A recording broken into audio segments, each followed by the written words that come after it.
पिछले एक साल से रूस के डिफेंस एक्सपर्ट बार बार एक ही धमकी दे रहे हैं कि रूस की पनडुब्बियों से न्यूक्लियर मिसाइल दाग दी गई तो इंग्लैंड की जल समाधि हो जाएगी।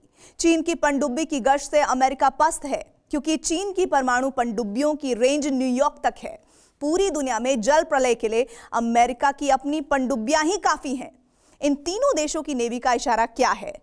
सनातन से लेकर ईसाई, इस्लाम और यहूदी, सभी धर्मों में यही लिखा है कि जब विनाश होगा तब धरती डूब जाएगी। क्या परमाणु पनडुब्बियों की अंधी दौड़ उसी का संकेत है? देखिए हमारी टेली सीरीज का ये एपिसोड, महाप्रलय, डेस्टिनी इन डिल्यूजन।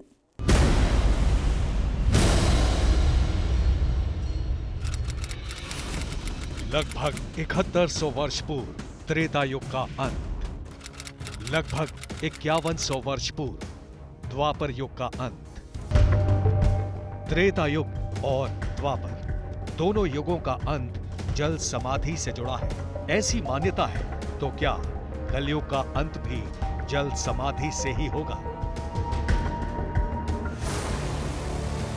ये सवाल इसलिए क्योंकि यूक्रेन के बाद दक्षिण चीन सागर और जापान सागर के इलाके में भी युद्ध के बादल मंडरा रहे हैं। अमेरिका, रूस, चीन और उत्तर कोरिया सभी अपनी नौसेनाओं की ताकत और पानी के अंदर परमाणु हथियारों की विनाशकारी ताकत की नुमाइश करने में जुटे हैं।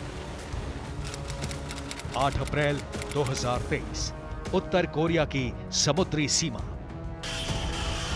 रूस की डूम्सडे पनडुब्बी और अंडर वाटर ड्रोन से ब्रिटेन को डुबो देने की धमकी अभी गूंज ही रही थी कि उत्तर कोरिया के तानाशाह किम जोंग उन ने भी एक धमाका कर दिया। उत्तर कोरिया के सरकारी चैनल ने तस्वीरें जारी करके दावा किया कि उसकी नौसेना अब अंडर वाटर न्यूक्लियर ड्रोन हेइल-2 से लैस हो चुकी है।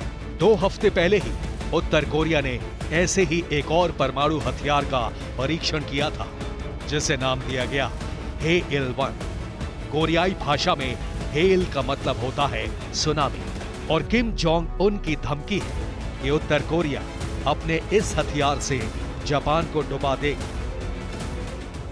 अमेरिका की पनडुब्बियां भी सुनामी पैदा करने वाले एटम बम के साथ पूरी दुनिया का चक्कर काट रही है, और चीन ने भी ऐसी ही एक पनडुब्बी प्रशांत महासागर में उतार दी है। सबका दावा यही है कि वो दुश्मन को जल समाधि दे देंगे। ऐसे में सवाल पैदा हो चुका है कि क्या धरती पर प्रलय का संकट मंडरा रहा है?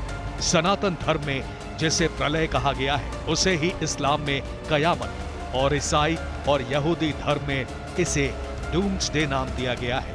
और हैरानी की बात है कि तीनों धर्मों की मान्यता यही है कि धरती का विनाश समंदर से ही होगा, आगे जीवन चलता रहे। इसलिए सनातन धर्म में मनु की नौका का जिक्र है, तो इस्लाम में नूह की कश्ती, और ईसाई धर्म में नोआ आर्क का ब्यौरा है। माना जाता है कि आगे सृष्टि चलाने के लिए वही लोग जिंदा बचेंगे जो मनु की नौका, नूह की कश्ती या फिर नोआ आर्क में सवार हो पाएंगे।